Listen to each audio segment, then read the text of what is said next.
we've been here 9 years. And in those 9 years, it has been a steady, continuous drop in our incident rate.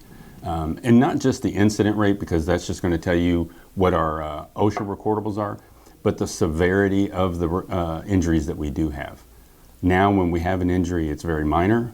It still might be recordable because of a prescription or whatever, but it's a very minor injury compared to what we would have seen, 10 years ago. When you look at what we do from a safety standpoint, a lot of it is based on behavior-based safety programs that we have. So much of what we look at from a safety standpoint, every incident can be prevented. And so much of it is really human factors.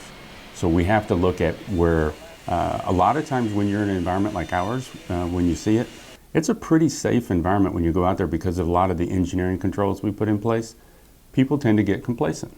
So the real key is, how do you keep people from being complacent? One is you gotta keep it in front of them at all times, and you gotta hold people accountable, ourselves included. If I go out on the floor, if I'm not wearing my safety glasses or my earplugs, I absolutely expect any person on that floor to stop me, right? So, and that's just really where it comes down to. When you have every single person bought in and looking out for each other, and that's one thing that I talk about to people, especially new people coming in, if they've come from other manufacturing, especially some of the older school manufacturing environments. A lot of times it's people who are kind of being a lookout as opposed to looking out for each other. And that's the difference here, is everybody really cares that the other person goes home safely, right? That no one gets hurt, that we're not even looking at it just from a recordable standpoint. Our whole philosophy is zero harm. We don't want any type of incident to happen here. Do misconceptions still exist about manufacturing? And if so, how would you counter those? I would say that there are a good bit of misconceptions where people think that it's it's the old dungeon, it's dark and dank and dirty, you're going to be working hard and sweating all day long, heavy lifting. Don't get me wrong, those places still exist. But when you look at the facility that we have here and the type of manufacturing we're doing, so much of it is engineering controls. There's a lot of automation, a lot of robotics.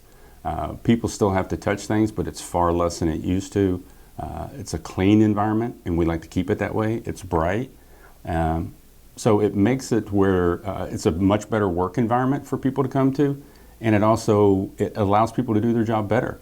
You can see that defect a lot easier when it's nice and bright, as opposed to some of the darker places that I've seen in manufacturing. What would you say are some of the most notable changes to how manufacturing was back then to now?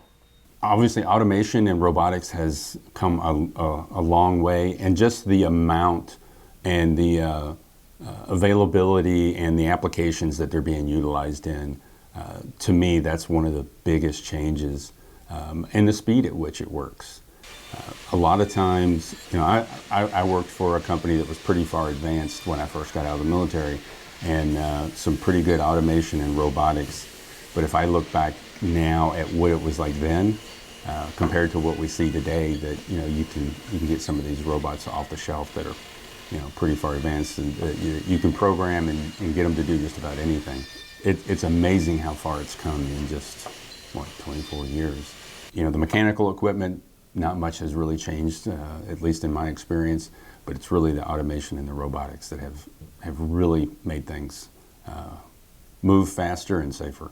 For over a century, Farmers National Bank has stood strong. Through booms and busts, peaks and valleys, we've learned to know the seasons and how to grow in each of them. During challenging times, everyone is reminded of the value of solid relationships in both life and business. Farmers, stand strong.